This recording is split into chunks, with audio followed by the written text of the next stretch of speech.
السلام علیکم۔ رمضان الکریم کا نیک مہینہ تھا اور مغرب کی اذان ہونے میں کچھ ٹائم باقی تھا اور مسجد لوگوں سے بھری ہوئی تھی۔ ہر طرف ہی افطاری کرنے والے لوگوں کا تانتا بندہ ہوا تھا۔ یہاں سے عیسائیوں کا ایک بہت بڑا عالم اپنے وفد کے ساتھ گزرا۔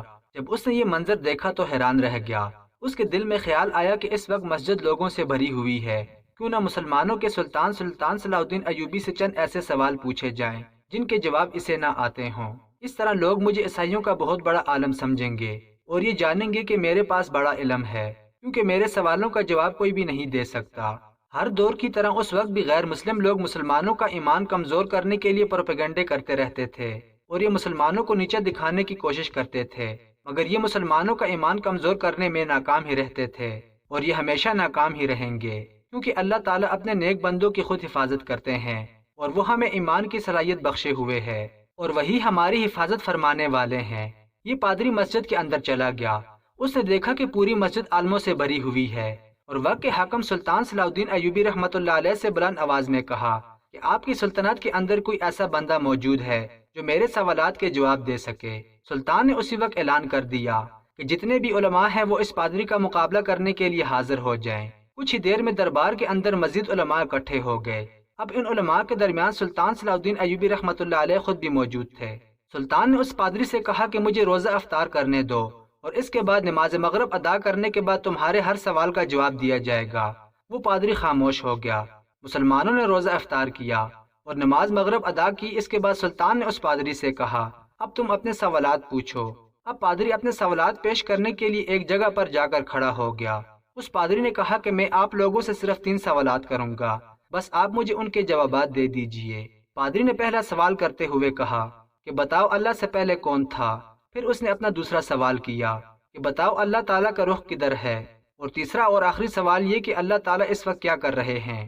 اور میری آخری اور پہلی شرط یہ ہے کہ اسی مسجد میں بیٹھے ہر شخص کو خدا کے یہ تینوں کام کرتے نظر آنا چاہیے، صرف باتوں سے ہی میرے سوالوں کے جواب نہیں دینے۔ جب یہ بات مسجد میں موجود لوگوں نے سنی تو سب حیران ہو گئے۔ اب یہاں پر دربار کے اندر جتنے بھی علماء کھڑے تھے، جب انہوں نے اس پادری غیر مسلم کے سوالات سنے تو خاموش ہو گئے۔ کچھ دیر مسجد میں سناٹا چھایا رہا۔ سلطان نے جب پوری مسجد میں غور سے دیکھا تو کسی بھی عالم نے ہاتھ کھڑا نہ کیا، نہ ہی اس پادری کے سامنے اس کے سوالات کا جواب دینے کے لیے کوئی عالم آگے بڑھا۔ سلطان بغور دیکھ رہے تھے۔ اس عیسائی پادری کے چہرے پر ایک کمینگی سی بھری مسکراہٹ تھی اور اسے یقین ہو چکا تھا کہ میرے سوالوں کے جواب ان میں سے کوئی بھی عالم نہیں دے سکتا۔ آخرکار جب کوئی عالم نہ اٹھا تو سلطان صلاح الدین ایوبی رحمۃ اللہ علیہ اٹھ کر اس پادری کے سامنے آئے اور کہا کہ میں تمہارے ان تمام سوالات کے جواب دوں گا۔ اس پادری نے پھر اپنی شرط دہرائی کہ اس مسجد میں بیٹھے ہر شخص کو اللہ تعالیٰ کے یہ کام کرتے ہوئے دکھائی دینے چاہیے۔ سلطان نے کہا کہ یہاں بیٹھا ہر شخص مسلمان ہے اور الحمدللہ ان کو خدا پر پورا یقین ہے، لیکن ہاں میں تجھے ضرور مطمئن کر کے بھیجوں گا۔ عیسائی پادری خوش ہو گیا۔ سلطان صلاح الدین ایوبی رحمۃ اللہ علیہ نے اس پادری سے کہا کہ بتاؤ تمہارا پہلا سوال کیا تھا؟ پادری نے کہا کہ اللہ سے پہلے کون تھا؟ تو سلطان نے پادری سے کہا کہ تم 10 سے الٹی گنتی گننا شروع کر دو۔ پھر پادری نے 10 سے الٹی گنتی گننا شروع کر دی۔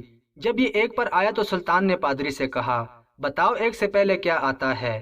پادری نے کہا کہ کچھ بھی نہیں۔ سلطان نے کہا کہ کیا 1 سے پہلے کچھ نہیں آتا؟ تو پادری نے کہا کہ 1 سے پہلے کچھ بھی نہیں آتا، بس 1 تک ہی گنتی ہے۔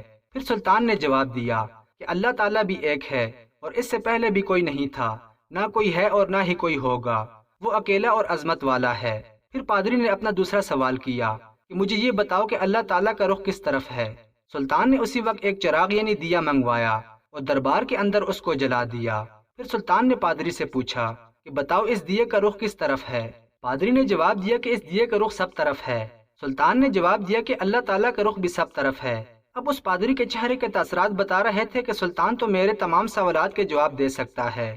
اس کے چہرے پر شرمندگی کے آثار نمایاں تھے۔ اب پادری نے اپنا آخری سوال دہرایا اور کہا کہ بتاؤ اللہ تعالیٰ اس وقت کیا کر رہے ہیں؟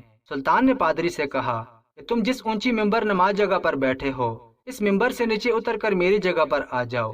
پادری ممبر سے نیچے اتر کر سلطان کی طرف آنے لگا اور یہ ممبر سے نیچے اتر کر سلطان کی جگہ پر آ کر کھڑا ہو گیا۔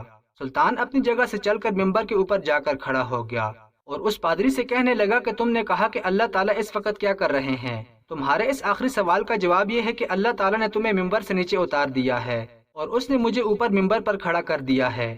یہ تمہارے آخری سوال کا جواب ہے۔ جب پادری مسجد سے نکل کر جانے لگا تو سلطان نے دیکھا کہ اس کے ساتھ آئے ہوئے لوگ یعنی اس کا وفد وہ مسجد کے ساتھ ہی بیٹھے رہے۔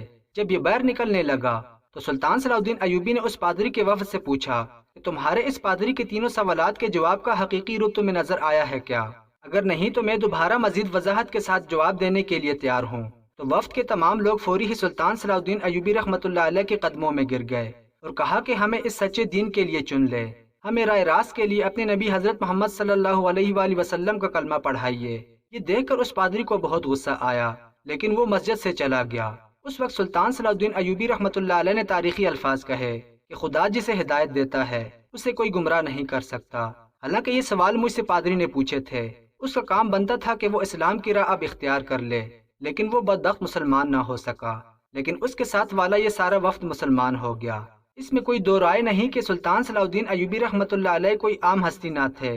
پادری کے ساتھ والے وفد کے تمام لوگ جب مسلمان ہو گئے تو ایک شخص بولا کہ ہم تو مسلمانوں کے خلاف نفرت پھیلانا چاہتے تھے، لیکن خدا کا شکر ہے کہ جس نے ہمیں راہ حق دکھایا۔ اب ہم سب اپنی ساری زندگی اسلام کے بنیادی احکاموں پر عمل پیرا ہو کر اسلام کے درس کو پھیلانے میں گزاریں گے۔